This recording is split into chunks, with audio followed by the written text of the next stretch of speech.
자, 히브리서 9장 11절부터 보겠습니다. 11절은 제가 지난주에 설명을 드렸죠. 자, 먼저 11절을 읽겠습니다.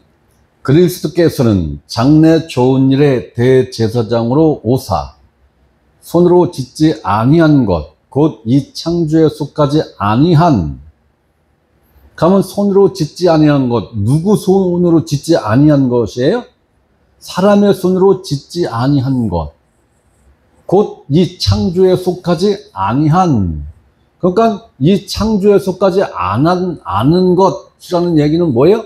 이 세상 안에 있는 게 아니라는 거죠. 이 세상 밖에 있다라는 거죠. 그러니까 인간계, 이 영향권 안에 있는 게 아니라 그 밖에 있다라는 거예요. 밖에 있다라는 거예요.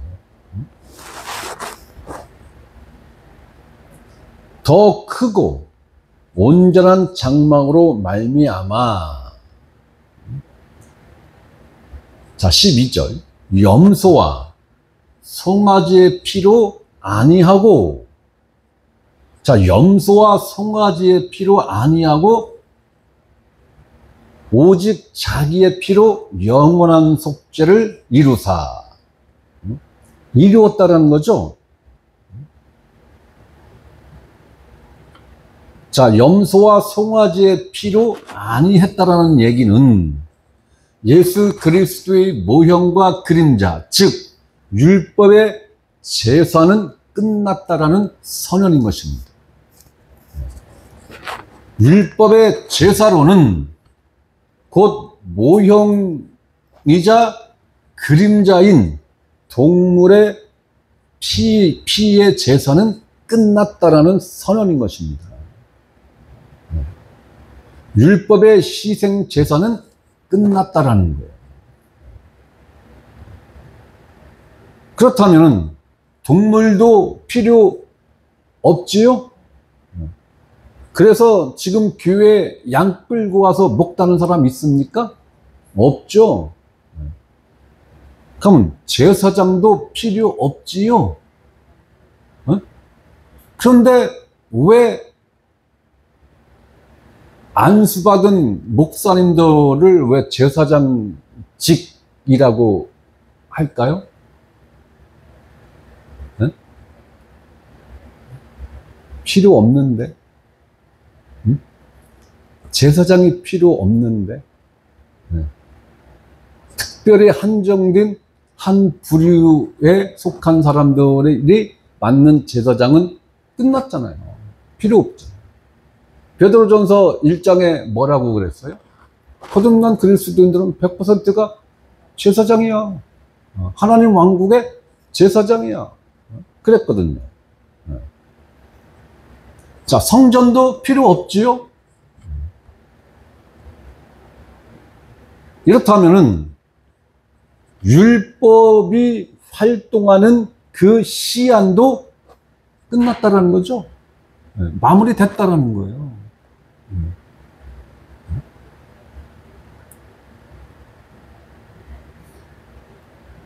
율법을 하나님이 주신 그 기한, 그 기한이 언제까지로 한정되어 있어요?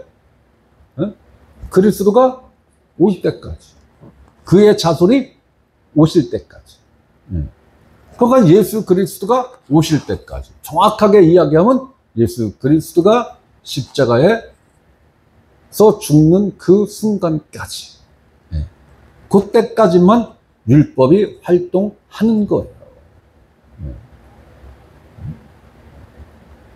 그렇다면 예수님이 부활하신 이후에는 이 율법의 영향을 받아야 옳은 겁니까? 영향을 안 받아야 옳은 거예요? 영향을 안 받아야 옳은 거예요. 자, 우리가 한번 생각을 해볼 게 뭐냐면은, 율법이 하나님의 의에 대해서, 공의에 대해서 깨닫게 해주죠. 너희가 죄를 다 지어서 하나님 의에 미치지 못했어. 그 의에 대해서 율법이 책망을 한단 말이에요. 의에 대해서. 야, 너희가 죄를 지었네? 그러면 죄의 삭은 뭐야? 사망이야. 정죄. 에? 야, 너희가 이렇게 죄를 짓고 죽었어? 그러면 너희는 반드시 심판을 받아야 돼. 응? 자, 의에 대해서, 죄에 대해서, 심판에 대해서. 율법이 이것을 가르치는 역할을 했어요. 그런데 예수님이 내가 가고 다른 보혜사가 오면 너희에게 이것을 가르칠 거야 라고 한 세 가지가 뭐예요? 정확하게 의, 죄, 심판에 대해서 세상을 책망하실 것입니다. 책망한다는 것은 가르치시고 깨닫게 해주신다는 거예요. 그러면 율법이 했던 그 기능이 정확하게 누구에게 맡겨진 거예요? 그 일을 정확하게 누가 하신다는 거예요? 성령. 그죠? 네. 그러면은 율법이 갖는 그 역할이나 깨닫게 해주고 가르치는 그것이 더 효과적이고 온전하고 완벽할까요? 아니면 성령님이 가르치시는 게 더 온전하고 완벽할까요? 네? 당연히 성령님이 가르치시는 게, 왜? 율법은 우리 몸 밖에서 가르치는 거고 성령은 우리 안에서 가르치는 거고 차원이 다른 거예요. 차원이. 응? 그렇다면 율법을 따른다라는 얘기는 누구의 가르침을 따르지 않는다라는 거예요? 성령의 가르침을 따르지 않는다라는 결론에 도달하는 거예요. 자연스럽게 그 결론에 도달하는 거예요. 응? 그럼 이게 성령 회방죄죠? 왜? 성령의 가르침을 거부하는 게 성령 회방죄잖아요. 네. 의에 대해서, 죄에 대해서, 심판에 대해서 성령이 깨닫게 해주시지 않으면은 구원받을 수 있어요? 없어요. 불가능해요. 불가능한 거예요. 응? 그렇기 때문에 다른 죄는 다 사함을 받되 오직 성령 회방죄만큼은 사함을 받을 수 없느니라 그랬죠? 네? 왜? 성령의 그 가르치심을 따르지 않고 거부하는 게 회방이거든요. 네? 그건 거듭날 수가 없는 거잖아요. 불가능한 거예요. 네? 여러분들이 이것만 잘 생각해도 그렇구나. 네? 잠시 시내산으로부터 십자가까지, 시내산에서 골고다까지 잠시 성령님이 하시던 그 일을 율법한테 잠시 맡겨준 거죠. 야, 네가 한번 해봐. 네가 한번 해봐라. 잠시 맡겨놓은 거예요. 원래부터 그거는 성령님이 하시던 영역이에요. 그 이제 율법의 시한이 다 끝나니까 이제 실체이신 성령님이 이제 직접 하시겠다라는 거예요. 율법을 뛰어넘어서. 절대로 율법은 우리 입에 가깝지 않아요. 우리 마음에 가깝지 않아요. 그러니까 옷술에 성경 말씀을 주렁주렁 매달고 다니면서 쳐다보고 하나님 말씀이구나 라고, 또 어디 여기 맞박에다 그 포청천도 아니고 이거 네모난 통을 이렇게 붙들어 매서 시간 날 때마다 그거 빼서 쭉 펴서 성경 말씀 읽고, 또 어디 대문 들어가는데 양쪽 기둥에다가 성경 말씀 써놓고, 그죠? 그게 율법이에요. 네. 우리 인간에게 가장 최대한 가깝게 온 게 거기까지라고요. 거기까지. 맞박, 옷술, 문설주, 그죠? 이거라고요. 이렇게 가깝게 율법이 있었는데 유대인들이 지켰어요? 지켜냈어요? 1.1획도 못 지켜냈죠? 그러니까 하나님이 이번에는 더 가깝게 내가 줄게. 더 가깝게. 더 가깝게. 그래서 아예 하나님 말씀을 네 마음에 기록하고 네 생각에 둘게. 둔다는 건 뭐예요? 보관한다는 거잖아요. 우리 아예 마음판에 기록을 하고 그것을 우리 생각에 둔다는 거예요. 그러니까 지금까지는 율법이 우리 몸 밖에 있었어. 그런데 십자가 사건 이후에 성령이 오신 그 순간서부터는 그 하나님의 법이 우리 안에 기록되어 있는 거, 우리 안에 신비에 기록되어 있는 거예요. 신비에 기록되어 있는 거예요. 이게 뭐예요? 네? 이게 뭐예요? 뭐? 아니, 이 정도는 상식으로 알아야지. 응? 응? 이걸 너희가 이걸 받아야 돼. 응? 너희가 이걸 받아야 돼. 마음에 뭘 받아야 돼? 반자오네. 마음에 할례를 받아야 돼. 그게 이 말씀인 거예요, 할례. 응? 우리 마음에 하나님의 법이 기록된 거예요. 이거 이상 어떻게 더 가깝게 하나님이 주어? 그냥 우리 마음판에 하나님의 법을 기록해놨는데 문제는 우리 마음에 기록하고 우리 생각에 이걸 더 써도 우리가 이것 자체를 지킬 능력이 없다는 게 문제인 거예요. 그죠? 100번, 1000번을 거듭나도 이 육체를 입고 있는 한은 하나님의 법을 지켜낼 수가 없어요. 없어요. 그래서 하나님이 생명도 교체를 시켰고, 그 생명을 또 우리가 살아낼 능력이 안 되니까 이 생명을 살아낼 성령님을 아예 우리 속에다가 아주 그냥 집 짓고 살게 하신 거예요. 살림을 차린 게 한 거예요, 아주. 우리는 이러한 존재예요. 그러면 내가 하는 거 있어요?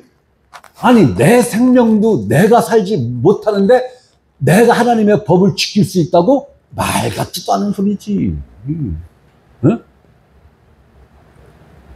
그렇다면 그리스도의 영이신 성령께서 우리의 생명을 성령이 살아내시는 거예요. 그러면 우리 마음에 기록한 하나님의 법을 누가 지켜내는 거예요? 내가 지키려고 몸부림쳐야 되는 거예요? 성령님이 지키게끔 능력을 주신다는 거예요. 능력을 주신다는 표현보다도 성령님이 아예 지킨 걸 네가 했다고 해줄게, 이거잖아요. 그죠? 그러니까 우리는 힘쓰고 했을 게 단 한 가지도 있다 없다? 없어요. 그럼 내 안에서 누가 바꿔야 돼요? 내가 바꿔야 돼요? 아니, 성령님이 바꿔야 돼요. 성령님이. 그러면 우리는 뭔 일이 생기면 성령님 바쁘시겠네요? 그 일 처리하시려면. 야, 넌 뭐하고? 아니, 어차피 성령님이 다 하실 건데 뭐. 제가 필요하면 말씀하세요. 제가 필요하면 말씀하세요. 그거잖아요. 그죠? 성령님, 내가요, 100개 중에 95개는 어쨌든 했어요. 마지막 5개가 안 돼요. 이거는 성령님이 꼭 해주셔야 돼요. 그러니까 못 믿어오니까 새벽 기도를 해요. 그것도 못 믿어오면 3일 금식 기도. 그것도 못 믿어오면 또 그걸 연장을 해요. 7일로. 그런데 우리는 삼시세끼 밥 착 먹어. 철야기도 아니야. 왜? 내 영이 깨어서 24시간 기도하는데 내 육체가 뭐라고 내 육체를 학대를 해요. 24시간 자빠져 자도 늘 졸린 게 이 이름은 육체 고기 덩어리인데, 네? 성령님 바쁘시겠어요? 네? 성령님 축하드려요. 제가 일거리 만들어 드렸죠? 열심히 하세요, 성령님. 제가 필요하면 말씀하세요. 우린 그거예요. 성령님, 제가 필요하면 언제든지 말씀하세요. 우리는 그거지. 그 이상 할 게 없는 거예요. 그래서 내가 생각했던 것대로 이루어져도 하나님의 은혜. 전혀 딴판으로 이루어져도 하나님 뜻이고. 세상에서요, 이스라엘, 아니. 아랍권의 그 종교가 뭐죠? 이슬람. 이슬람 사람들이요, 최고 천하태평. 왜? 알라의 뜻이요. 알라의 뜻이요. 옆에서 폭탄이 터져서 20명, 30명이 죽었어. 알라의 뜻이요. 끝. 끝. 그 폭탄 짊어지고 자살하는 사람들 있죠? 알라의 뜻에 순종한 거예요. 그 사람들은요, 나름대로 그 이슬람에서의 천국이 있잖아요. 그죠? 가면, 순교를 하면, 아랍, 그런 여성들을 5명을 준대야. 거기서 더 등급이 좋으면 7명을 준대야. 네. 그런 상급을 준다고 하니까 죽는 거예요. 똑바로 해? 여자는 삐딱하게 보이는데? 네. 그래서 죽는 거예요. 그 사람들은 알라의 뜻이요. 그러면 모든 게 다 끝나는 거예요. 모든 게 다. 그래서 그 사람들은 안 싸워요. 안 싸워요. 알라의 뜻이요. 알라의 뜻이요. 돈을 뺏겨서 강탈을 당해서 알라의 뜻이요. 그러면 돈 갖고 가는 거 뻔히 보면서도 알라의 뜻이야. 신고 안 해요. 답하지 않아요. 그게 좋다라는 게 아니라 그 사람들 나름대로 그러한 시장 체계를 갖고 있다라는 거예요. 못 얘기해도 조건인 것 같아. 네?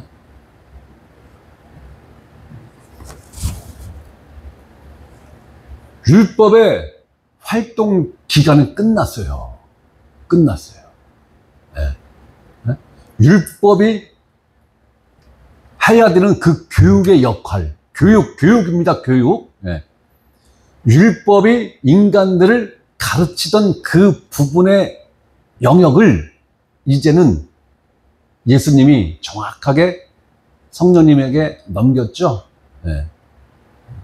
다른 보혜사가 오시면 의에 대해서, 죄에 대해서, 심판에 대해서 세상을 책망할 것이다.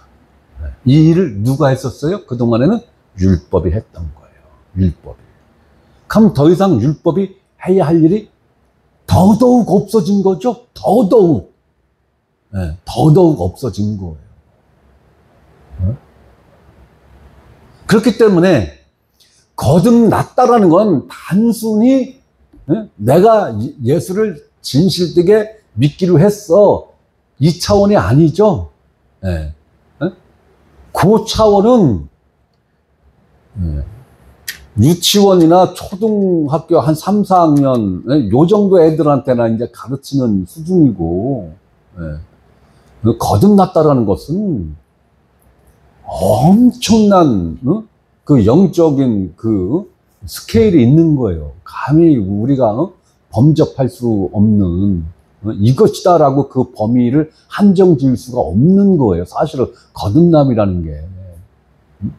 그것을 모르니까 아주 쉽게 생각한단 말이에요. 쉽게. 네? 근데 쉽게 생각하는 건 또 엄청난 복이요. 그죠?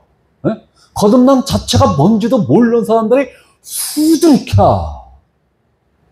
아유, 이걸 어떻게 한디야? 어? 어떻게 한디야? 어떻게 하기는 우리가 할 일인가? 성령님이 하실 일이지. 성령님이 하실 일이에요. 자, 이렇게 염소와 송아지의 피로 아니하고, 어? 안 한다는 거예요. 어? 그럼 뭘로 속죄를 할 건데, 그럼 동물의 피로 속죄를 안 하면, 염소와 양의 피로, 소의 피로 속죄를 안 하면 뭘로 할 건데, 그럼 속죄를? 어? 그러니까 오직 자기의 피로, 오직 자기의 피로. 여기서 자기는 누구를 말하는 거예요? 메시아를 말하는 거죠? 그리스도를 말하는 거죠? 예수 그리스도 자신을 말하는 거예요. 오직, 오직 다른 게 없는 거죠. 이제 염소의 피 안 해, 소 피 안 해, 양의 피 끝났어. 안 해, 안 해. 이제 모형의 피는 끝났어. 이제는 그 모형의 그림자의 실체가 왔어. 이제 실체. 그 실체의 피로 영원한 속죄를 이루사. 어? 자, 동물의 피의 유효기간이 며칠이에요? 네? 동물의 피의 유효기간 며칠이에요? 네, 1년이죠? 1년이에요. 365일. 1년. 응? 그런데 그 염소, 소, 양, 비둘기의 실체이신 메시아가 흘린 그 피는 그 유효기간이 언제까지예요? 영원히. 영원입니다. 영원히. 영원한 속죄를 이루사. 자, 이렇게 인류의 수건이던 속죄가 영원히 해결되었다는 것입니다. 영원히 끝났다는 것입니다.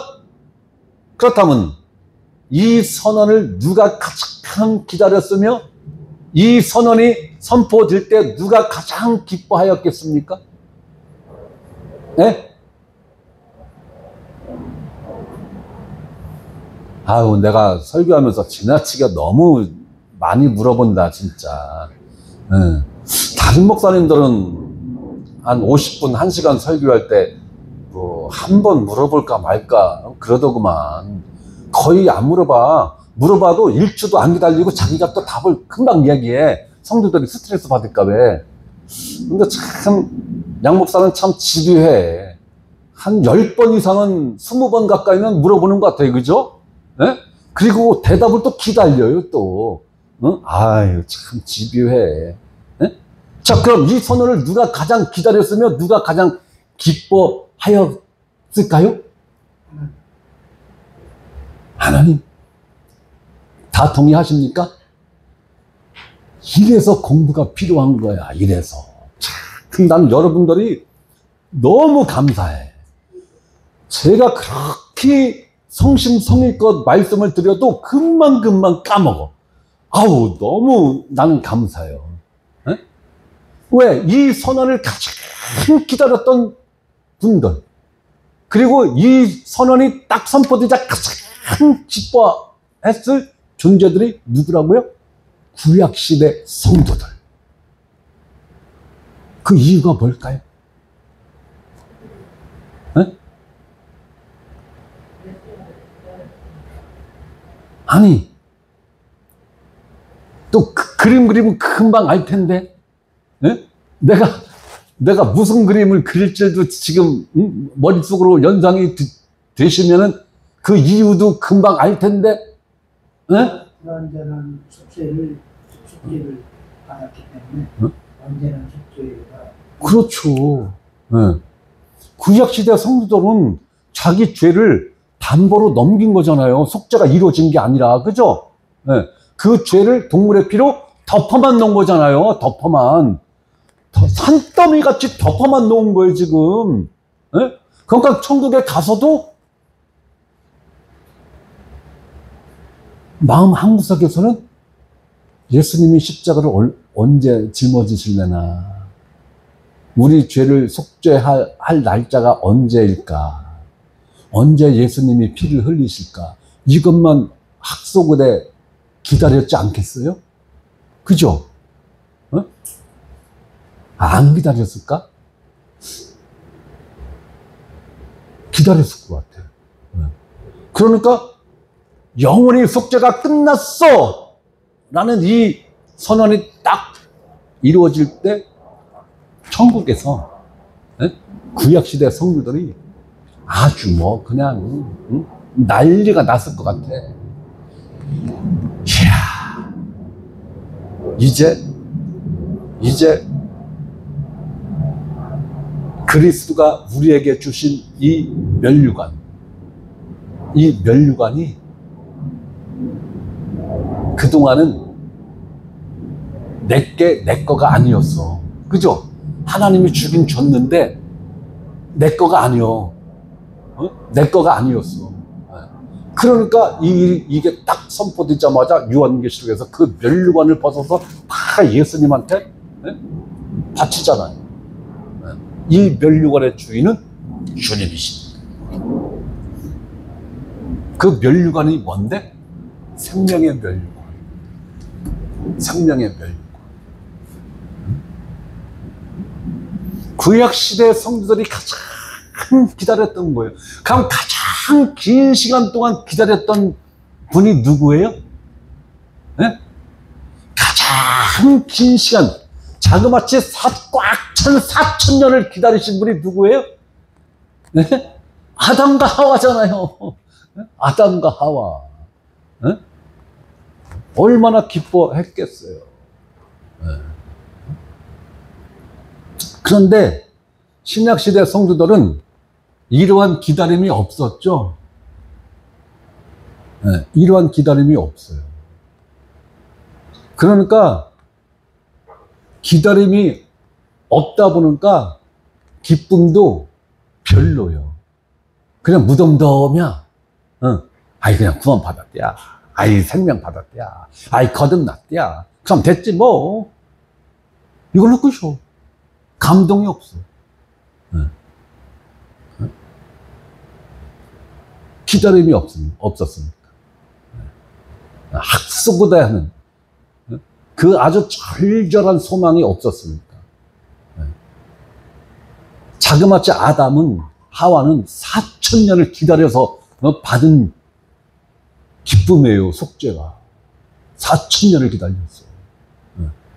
우리 태어나기 2,000년 전에 미리 이루어 놓으셨어, 예수님이. 그러니까 오히려 예수님이 기다리고 있는 거예요, 우리를.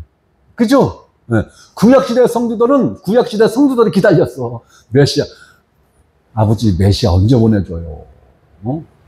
우리의 죄에 동물의 피로 덮어만 놓지 마시고, 도말해주세요. 메시아, 언제 보내주실 겁니까? 메시아. 그런데 우리는 기다린 적도 없어. 해달라고 한 적도 없어. 태어나 보니까 이미 속죄가 이루어졌어. 태어나 보니까 속죄가 끝났어. 그 사실을 믿으라는데도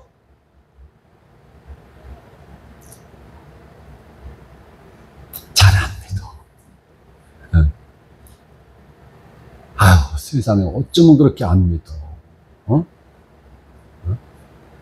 다 이루었다는데 왜 안 믿어? 영원한 속죄를 이루어놨다는데 왜 안 믿어? 자, 예수 그리스도가 자기의 피로 속죄를 영원히 이루어놨는데 이 영원한 속죄를 이루었다라는 이 말 속에 우리 인간들의 죄를 50%만 용서하고 50%는 남겨놨을까요? 아니면 90%만 용서하고 10%는 남겨놨을까요? 네? 영원한 속죄를 이루사라는 이 말 뜻에는 모든 죄죠. 모든 죄예요, 모든 죄. 모든 죄가 영원한 속죄를 이루사라는 이 말씀 속에 충분히 들어가 있다라고요. 있는 거라고요. 왜 안 믿어? 믿으면 배속 편한 걸. 응? 아유. 여기서 영원한이란 말은 시간적 개념으로 보면 시작도 없고 끝도 없는 시간을 말하는 우리의 속죄의 유효 기간을 말씀하시는 것도 있지만 여기서 영원이라는 말씀은 예수님이 이루신 속죄의 완전성, 안전성을 말씀하심으로 죄를 용서받은 죄인들로 하여금 그 믿음의 안전함, 그 믿음의 온전함을 강조하는 말씀도 그 의미도 들어있는 거예요. 이 영원한 속죄를 이루사라는 이 말 속에는 영원한 속죄를 이루사 다 이루었다라는 거죠. 속죄를 예수님이 십자가에서 다 이루었다. 무엇을? 속죄를 언제까지? 영원히. 세상죄죠? 세상죄죠? 그러면 예수님이 세상죄 50%만 속죄하고 50%는 남겨놓은 거예요? 그럼 90%만 속죄하고 10%는 남겨놓은 거예요? 100%죠? 세상죄 100%를 예수님이 짊어지시고 그 세상죄 100%에 대한 죗값을 스스로 심판받고 징벌받고 피 흘리시고 생명으로 그 대가를 지불하시고 그래서 예수님이 선언한 게 다 이루었다 이거잖아요. 다 이루었다. 다 이루었다는 뭐예요? 100% 이루었다라는 거죠. 속죄에 관한 한 하나님과 너희들 사이에서 화목에 관한 한 내가 화목 제물로 죽은 거야. 그 부분을 다 이루었다라는 거예요. 그 부분을 한 가지도 남김없이 다 이루었다 해서 다가 갖는 그 의미가 뭐예요? 100%잖아요. 100%. 거기서 단 한 가지라도 누락되면은 예수님은 그리스도가 못 되는 거예요. 메시아가 못 되는 거예요. 그러면 이렇게 표현해서 죄송합니다만은 개죽음 한 거예요. 아무런 의미 없는 죽음으로 끝나는 거예요. 100%라야 의미 있는 죽음인 거예요. 100%라야. 자, 영원한 속죄를 이루사 단번에 성소에 들어가셨느니라. 왜 사도 바울이 단번이라는 것을 강조를 할까요? 단번. 한 번에 딱 끝났다는 거죠. 한 번에. 왜? 실체의 그림자인 인간 대제사장은 몇 번 들어가요? 3번 들어가죠? 3번 들어가야 속죄가 마무리가 됐단 말이에요. 3번. 그런데 메시아인 예수 그리스도는 한 번. 딱 한 번. 딱 한 번. 성소에 들어간 것으로 끝냈다라는 거예요. 끝냈다. 이건 뭐예요? 대제사장은 게임이 안 돼. 동물의 피, 비교 자체가 안 돼. 비교 자체가 안 돼. 자, 성소에 들어가셨느니라. 그러면 예수 그리스도가 성소에 들어가셨다고 하는데 뭘 갖고 들어갔을까요? 뭘 갖고 들어가야 되는 걸까요? 피를 갖고 들어가야 되는 거죠? 피를 갖고. 그럼 누구의 피를 갖고 들어가야 되는 거예요? 자신의 피를 들고 들어가야 되는 거죠? 자신의 피를 들고 들어가야 되는 거예요. 자신의 피를 들고. 어떻게 보면 참 잔인한 거예요. 그죠?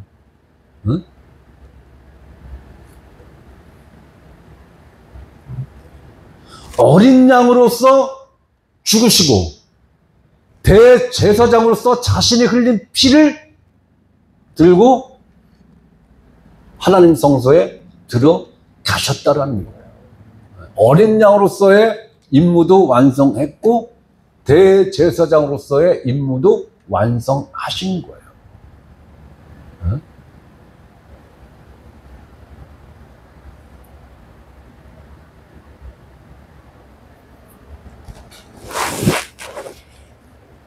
바로 이 내용이요. 어린 양으로서 피를 흘리시고 죽으시고 대제사장으로서 자신의 피를 들고 성소에 들어갔다라는 게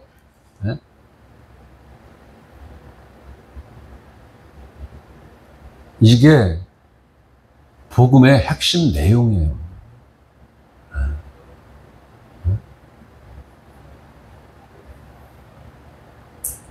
그럼 더 이상 희생 제사가 필요 없는 거죠. 이렇게 돼서 영원한 속죄가 이루어졌기 때문에 이제 염소와 소와 양의 피 필요 없어. 필요 없어. 인간 제사장 아예 필요 없어. 성전 필요 없어. 필요 없어. 이렇게 예수님이 십자가에서 모든 속죄를 영원히 끝냈는데도 불구하고 그 이후로도 70년 동안 유대인들이 열심히 양 잡고 염소 잡고 소 잡고 해서 피제사 드렸죠. 네? 열심히 유대인들이 11조 냈죠. 누구 먹여 살리느냐고? 제사장 먹여 살려야 되니까. 레위인들을 먹여 살려야 되니까. 응?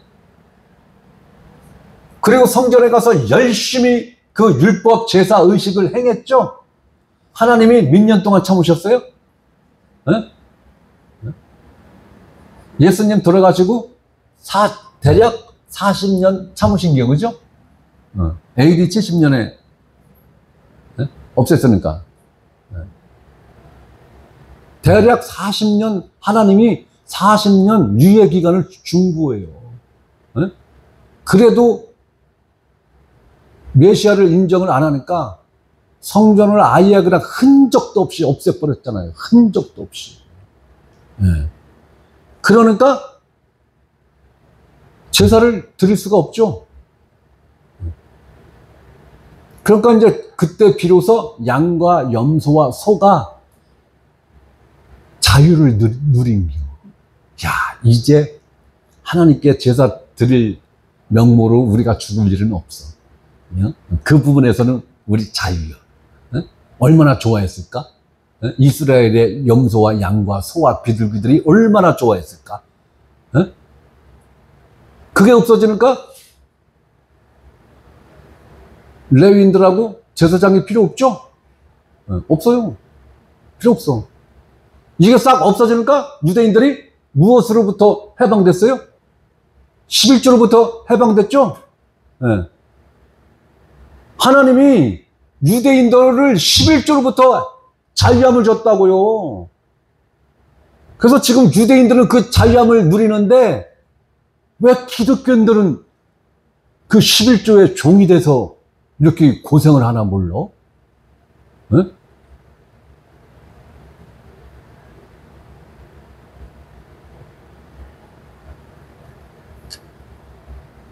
왜들 그래?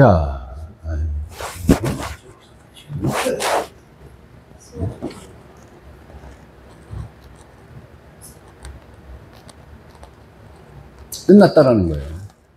끝났다. 속죄에 대한 것은 영원히 끝났다.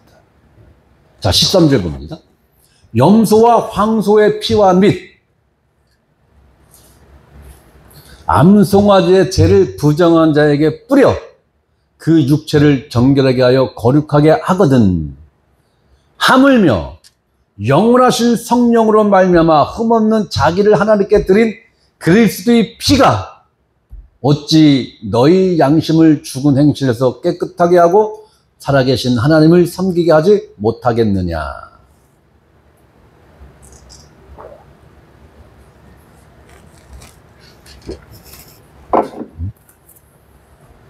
이 말씀을 한번 잘 생각해 보셨어요? 응?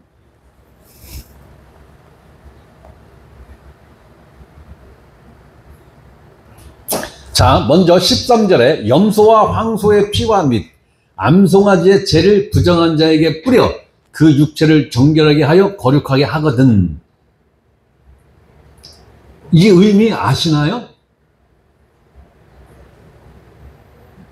이 의미, 그래도 요런 거는 그래도 좀 의미 있게 가르쳤던 것 같아요.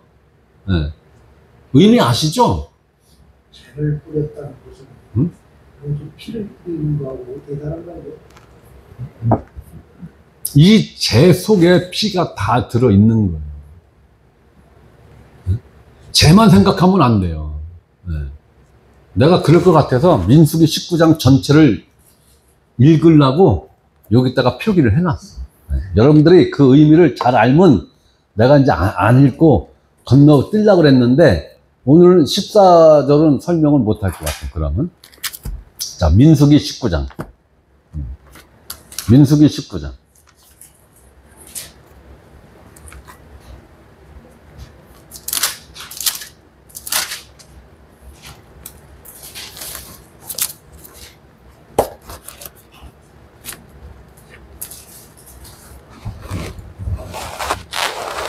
자, 민수기 19장을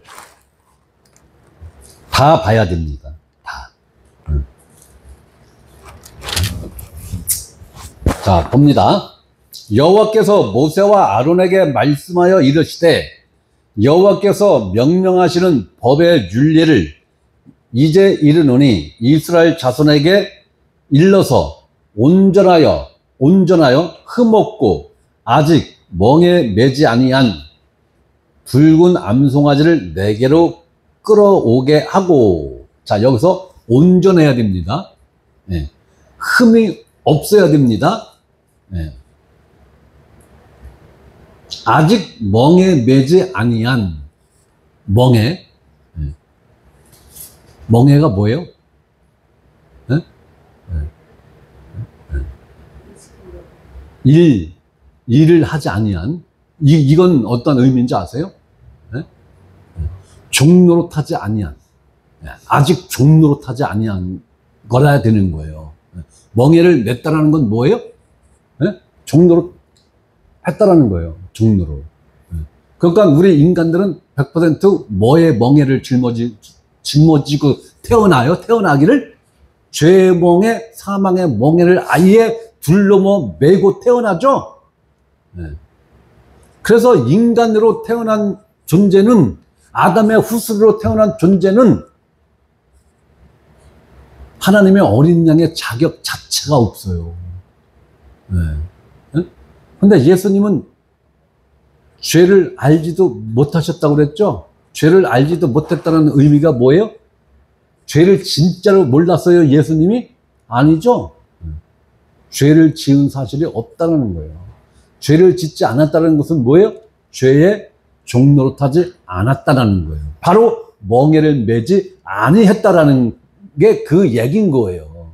이해되시죠? 네. 자, 아직 멍에 매지 아니한 붉어야 됩니다. 네, 붉어야 되는 거예요. 붉은 암송아지를 내게로 끌어오게 하고. 3절. 너는 그것을 제사장 엘르아살에게 줄 것이요 그는 그것을 진영 밖으로 끌어내어서 자기 목전에서 잡게 할 것이며. 진영 밖에서 죽여야 됩니다. 예수님이 진영 밖에서 죽었죠? 4절. 제사장 엘르아살은 손가락에 피를 찍고 그 피를 회막 앞에 향하여 7번 뿌리고 그 암소를 자기 목전에서 불살하게 하되 그 가죽과 고기와 피와 똥을 불사르게 하고. 똥까지도 같이 불사르는 거예요? 네? 그러면 내뿌리는 거 하나도 없는 거죠? 아주 통째로 불 사지르는 거죠? 불 사르는 거죠? 네, 죄송합니다. 표현이 너무 과격해서. 불 사른 거죠? 통째로, 그죠? 그러면 그걸 통째로 여기도 있습니다만은 그 가죽과 그 고기와 피와 똥을 불사르게 하고.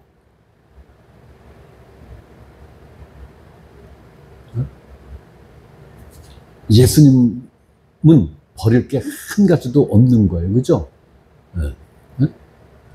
중요한 건 피예요. 피. 네. 피를 불사렀다는 얘기는 뭐예요? 그 제의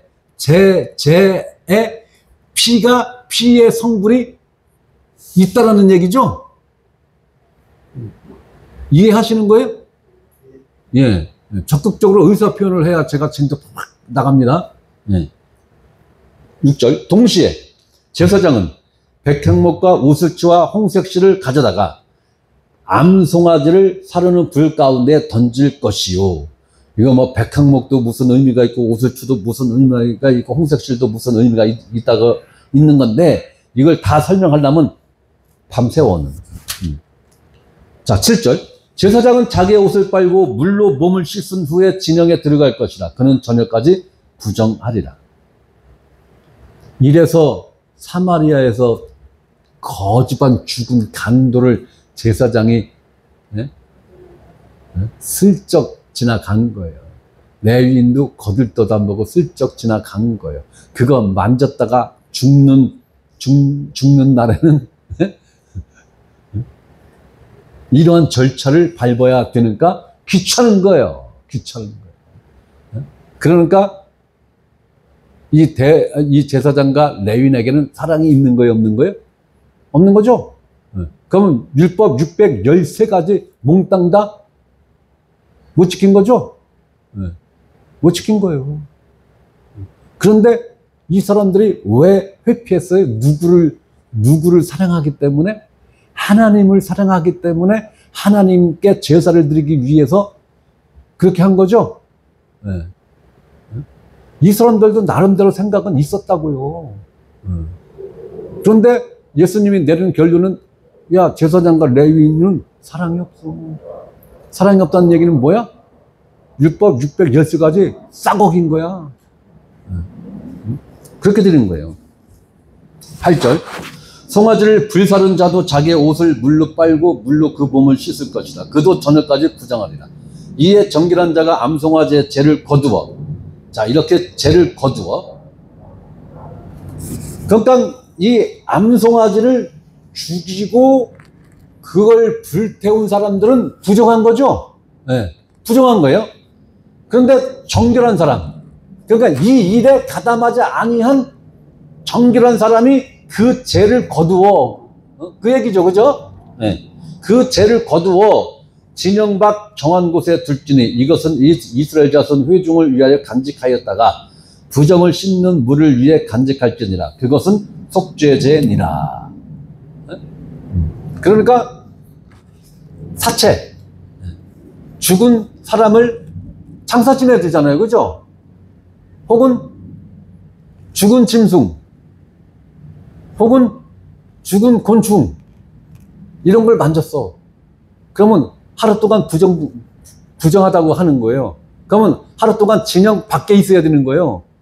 그러고 이 사람들이 반드시 진영 안으로 돌아오려면 이 죄를 흐르는 물에 이렇게 뿌려서 그 흐르는 물로 씻어야 그 부정한 게 씻어진다. 그걸 말하는 거예요. 10절. 송아지의 죄를 거둔 자도 자기 옷을 빨 것이며 저녁까지 부정하리라. 이는 이스라엘 자손과 그 중에 거리하는 외인에게 영원한 율례니라. 11절. 사람의 시체를 만진 자는 이래 동안 부정하리니. 아이고, 일주일이야, 일주일. 응? 일주일 동안 제사장 노릇 못하는 거죠? 그러니까 못 본 척 한 거예요. 레인도 마찬가지죠? 일주일 동안 성전에 못 들어가. 그러니까 못 본 척하고 지나간 거예요. 12절. 그런 셋째 날과 일곱째 날에 잿물로 자신을 정결하게 할 것이나. 아, 셋째 날에도 뿌리고 일곱째 날에도 뿌려야 되는 거예요. 그죠? 네. 그래야 정하려니와 셋째 날과 일곱째 날에 자신을 정결하게 하지 아니하면 그냥 부정하니. 누구든지 죽은 사람의 시체를 만지고 자신을 정결하게 하지 아니하는 자는 여호와의 성막을 더럽힘이라. 그가 이스라엘에서 끊어질 것은 정결하게 하는 물을 그에게 뿌리지 아니하므로 깨끗하게 되지 못하고 그 부정함이 그대로 있음이라. 자, 이렇게 암송아지의 죄를 부정한 자에게 뿌려. 죄를 뿌린 게 아니죠. 네, 잿물을 뿌린 거예요. 그죠? 네, 잿물이에요, 잿물. 잿물. 이 죄는 뭐가 들었다고요? 암송아지에 뭐가? 네? 피. 암송아지의 피가. 네? 죄가 중요한 게 아니라, 그러면 피를 싹 내뿌리고 피는 안 태웠어. 네? 피는 한 방울도 안 태웠어. 그럼 어떻게 되는 거예요? 정결하는 능력이 없는 거죠. 반드시 피까지도 태워야 되는 거예요. 똥까지도 같이 태운 거예요. 똥까지. 피가 닿으면은 똥도 정결해지는 거예요. 피가 닿으면은 똥도 정결해지는 거라고요. 더러운 게 아니라.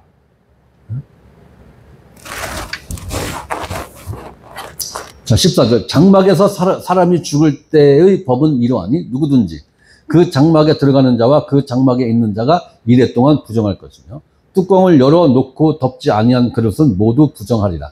누구든지 들에서 칼에 죽은 자나 시체나 사람의 뼈나 무덤을 만졌으면, 아유 세상에, 무덤을 만져도 안 되는 거네. 응? 무덤을 만졌으면 이래 동안 부정하리라. 그 부정한 자를 위하여 죄를 깨끗하게 하려고 불사른 재를 가져다가 흐르는 물과 함께 그릇에 담고 정결한 자가 우슬초를 가져다가 그 물을 찍어 장막과 그 모든 기과 거기 있는 사람들에게 뿌리고 또 뼈나 죽임을 당한 자나 시체나 무덤을 만진 자에게 뿌리되 그 정결한 자가 셋째 날과 일곱째 날에 그 부정한 자에게 뿌려서 일곱째 날에 그를 정결하게 할 것이며 그는 자기 옷을 빨고 물로 몸을 씻을 것이다. 저녁이면 정결하리라. 사람이 부정하고도 자신을 정결하게 하지 아니하면 여호와의 성소를 더럽힘이니 그러므로 회중 가운데서 끊어질 것이니라. 그는 정결하게 하는 물로 뿌림을 받지 아니하였은즉 부정하리라. 네? 동물의 피도 이러한 능력을 하나님이 부여한 거예요. 네.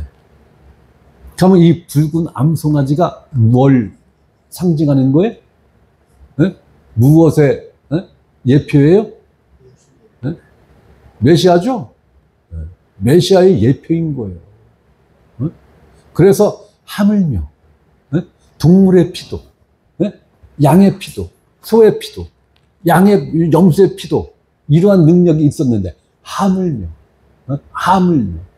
영원한 성령으로 다음 구절에 나오니까 자, 이는 그들의 영구한 율례니라. 정결하게 하는 물을 뿌린 자는 자기의 옷을 빨 것이며 정결하게 하는 물을 만지는 자는 저녁까지 부정할 것이며 부정한 자가 만진 것은 무엇이든지 부정할 것이며 그것을 만지는 자도 저녁까지 부정하리라. 이게 그 얘기인 거예요. 염소와 황소의 피와 및 암송아지의 죄를 부정한 자에게 뿌려 그 육체를 정결하게 하여 거룩하게 하거든. 14절. 하물며. 이건 뭐예요? 야, 그건 비기도 한데. 그럴 때 하물며라는 이 말을 쓰는 거죠.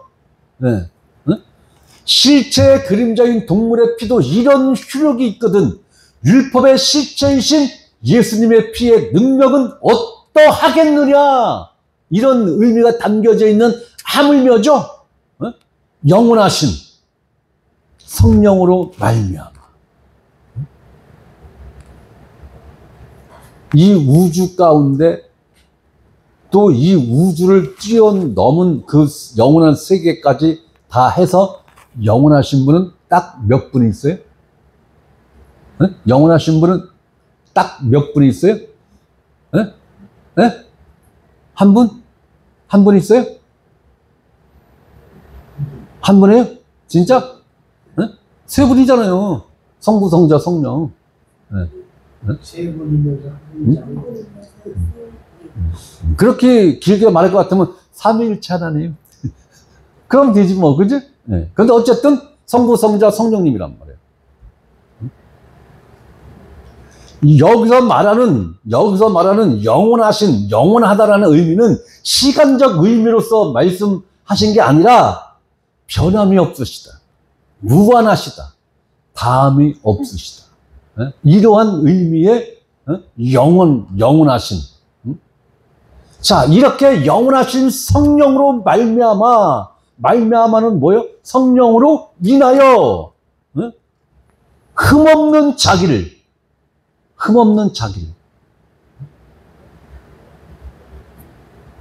하나님께 속죄 제물로 드려지는 이 짐승들에게 흠이 있으면 안 되는 거죠. 자격 미달이에요. 자격 미달.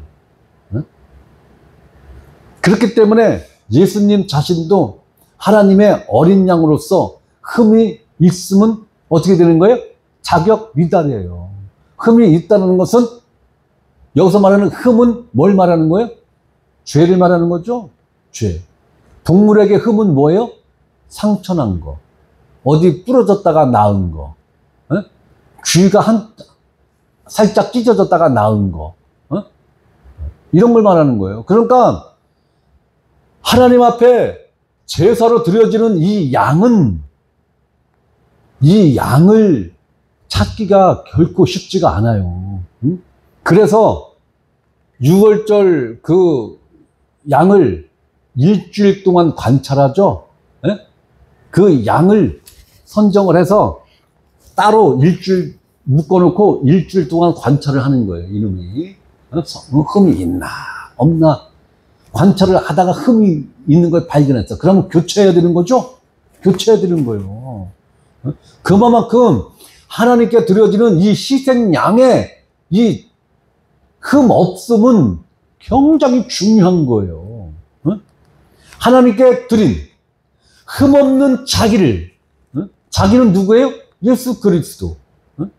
하나님께 드린 그리스도의 피가 어찌 너희 양심을 죽은 행실에서 깨끗하게 하고, 이건 뭐예요? 너희 양심을 죽은 행실, 여기서 말하는 죽은 행실이 뭐예요? 죄죠? 죄요. 네. 우리의 죄 지은 모든 행실을 깨끗하게 하고, 여기서 깨끗하다의 의미는 90%를 말하는 거예요? 100%를 말하는 거예요? 100%죠? 100%예요. 이렇게 그리스도의 피로 우리에 있는 그 양심의 죄까지도 100% 깨끗하게 정결하게 된 상태에서만 살아계신 하나님을 섬길 수 있다라는 얘기인 것이죠. 이 양심의 죄가 그리스도의 피로 단 한 가지라도 남아있으면 하나님을 섬길 수 있다는 얘기예요? 없다는 얘기예요? 없다는 얘기죠? 그럼 그런 의미에서 여러분들의 양심에는 죄가 있습니까? 없습니까? 없죠? 없어야, 단 한 가지의 죄도 없어야 하나님을 섬길 수 있는 거예요. 응? 그래야 베드로 전서에 나와 있는 하나님 왕가의 제사장의 자격이 주어지는 거예요. 응?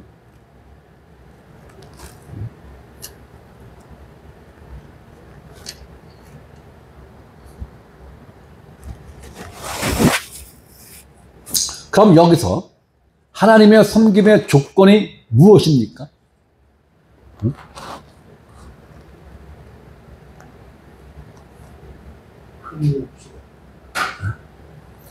흠이 없어야 되는 거죠?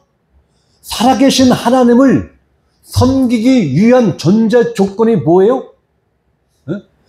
그리스도가 하나님의 어린 양으로서 흠이 없어야 하였듯이 우리도 살아계신 하나님을 섬기기 위해서는 우리도 흠이 없어야 되는 거예요. 그죠? 어디에? 하나님 앞에 가 있는 죄와 내 양심에 있는 이 죄안에 대해서 단 한 가지라도 남김없이 정결하게 된 상태에서만 살아계신 하나님을 섬길 수 있다라는 거예요. 그 능력이 어디에 있는 거예요? 그리스도의 피. 그리스도의 피입니다.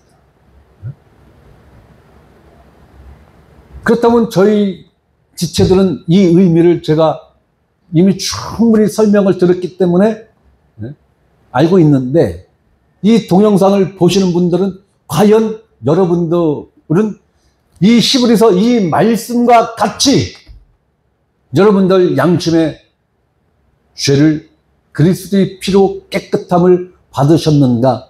저는 묻고 싶은 것입니다. 내 양심의 죄를 그리스도의 피가 단 한 가지의 죄도 남김없이 다 제거를 하신 그 상태에서만이 살아계신 하나님을 섬길 수 있다라는 것입니다. 네? 이것이 신약성경에서 유일한 조건이에요. 유일한 조건입니다. 살아계신 하나님을 섬길 수 있는 유일한 조건은 그리스도의 피로 우리 양심에 있는 그 모든 죄를 깨끗하게 정함을 받은 그 상태라야지만이 하나님을 섬길 수 있다라는 거예요.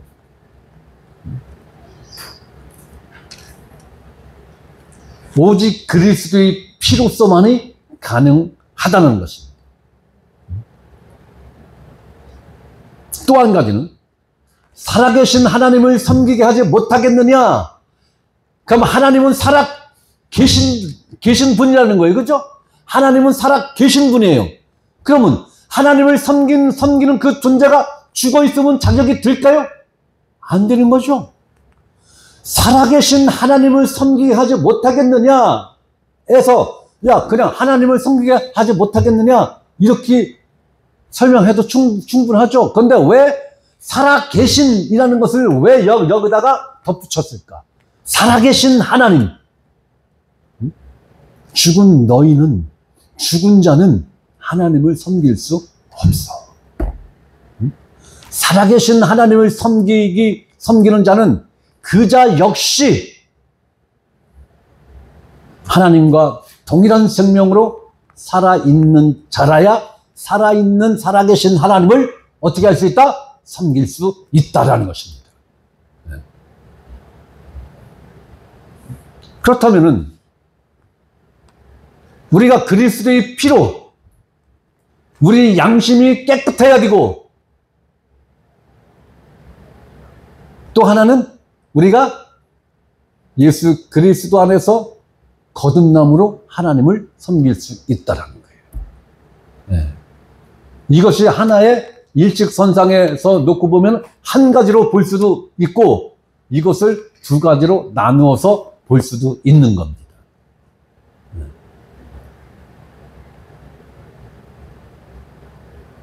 이렇게 그리스도의 피로 흠도 점도 없는 거듭난 그리스도인들만이